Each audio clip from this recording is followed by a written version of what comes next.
Hello viewers, कैसे हैं आप सब लोग। तो चलिए फिर शुरू करते हैं अपनी आगे की कथा। स्वयंभू मनु शत्रुपा एवं कर्दम ऋषि के तप से प्रसन्न होकर भगवान श्री नारायण जी द्वारा वरदान तथा दर्शन देने का वृतांत। मैत्रेय जी बोले, हे विदुर जी, स्वयंभू मनु और शत्रुपा ने वन में जाकर 10,000 वर्षों तक भगवान नारायण का ध्यान करके तपस्या की। तब भगवान ने प्रसन्न होकर उन दोनों को अपना दर्शन दिया और बोले, मैं तुमसे बहुत प्रसन्न हूँ, अतः तुम अपना मनोवांछित वरदान मांग लो। उस समय मनु और शत्रुपा भगवान के दर्शन करके बहुत प्रसन्न हुए और हाथ जोड़कर इस तरह कहने लगे, हे भगवान, हमने जगत की रचना करने और राज सिंहासन का आनंद पाने के लिए तप किया, सो यह हमसे बड़ी भूल हुई। हमें राज्य पाने की अपेक्षा मुक्ति पाने के लिए तपस्या करनी चाहिए। यह वचन सुनकर श्री नारायण भगवान कहने लगे, हे मनु महाराज, तुमने जिस कार्य के निमित्त मेरी तपस्या की वह और उसके अनंतर तुम जो कुछ भी चाहो मुझसे मांग सकते हो।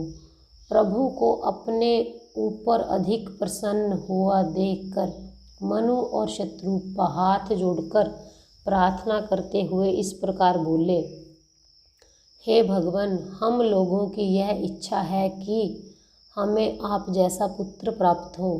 जय वचन सुनकर भगवान बोले, मेरे समान तो समस्त विश्व में कोई नहीं हो सकता, इसलिए स्वयं मैं ही तुम्हारे पुत्र के रूप में अवतार ग्रहण करूँगा।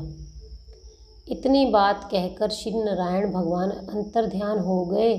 तब स्वयंभू मनु और शत्रुपा ने वन से लौटकर पितामह ब्रह्मा जी के पास आकर दंडवत की और फिर वे अपने पिता ब्रह्मा जी के आदेश से समस्त भूमंडल का राज्य करने लगे।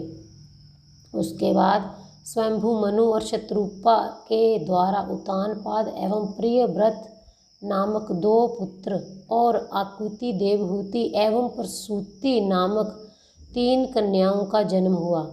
उत्तानपाद का पुत्र ध्रुव हुआ।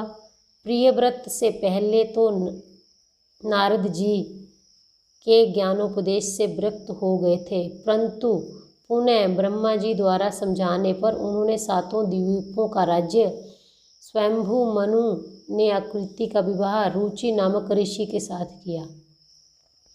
हे विदुर जी, ब्रह्मा जी के द्वितीय पुत्र कर्दम ऋषि ने अपने पिता के कथनानुसार 10,000 वर्षों तक श्री नारायण भगवान का तप किया।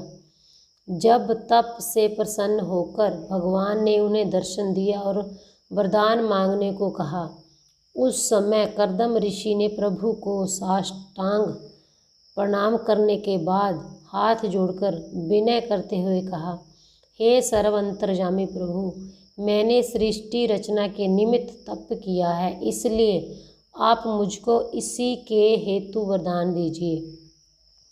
यह सुनकर भगवान कहने लगे, मैं तुम्हें जय वरदान तो देता हूँ, इसके अनंतर तुम जो कुछ भी चाहोगे वह सब भी तुम्हें प्राप्त होगा। और सुनो, आज से तीसरे दिन स्वयंभू मनु अपनी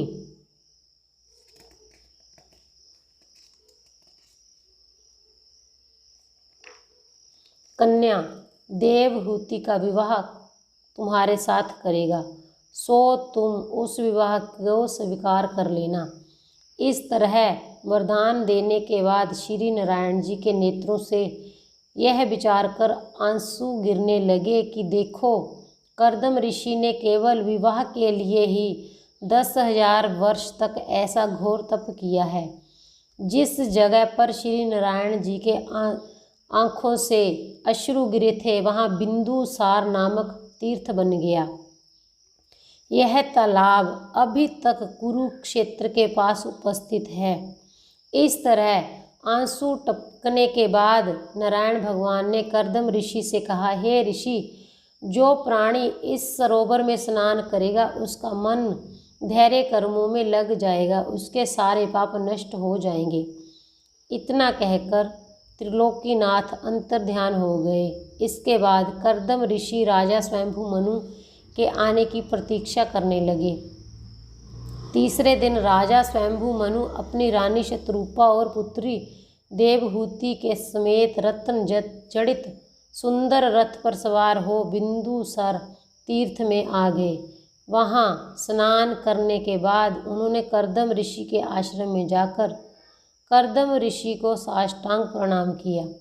इतना वृतांत सुनाने के बाद सूत जी बोले, हे शौनकादि ऋषियों, कर्दम ऋषि ने उस अति रमणीक आश्रम को देखकर स्वयंभू मनु और शत्रुपा बहुत प्रसन्न हुए और उन्होंने अपनी कन्या देवहूति का विवाह कर्दम ऋषि के साथ करने का निश्चय कर दिया। तदंतर वे कर्दम ऋषि के आगे हाथ जोड़कर खड़े हो गए और इस प्रकार पुकार कहने लगे, हे महर्षि, देवर्षि नारद के श्रीमुख से आपके गुणानुवादों का वर्णन सुनकर मेरी पुत्री देवहूति की अभिलाषा आपके साथ विवाह करने की हुई है। उसने अपनी मनो इच्छा को अपनी माता से कहा था, अतः मैं अपने साथ लेकर आया हूँ। अब यह मेरी कन्या आपकी सेवा में यहीं रहेगी। स्वयंभू मनु के यह वचन सुनकर कर्दम जी ने अपने मन में बहुत प्रसन्न होते हुए कहा, राजन, आपकी आज्ञा मुझे स्वीकार है। यदि कोई मनुष्य प्रेम सहित किसी को कुछ देता हो उसे अवश्य ग्रहण करना चाहिए, नहीं तो पीछे से उसको ना लेने पर दुख होता है।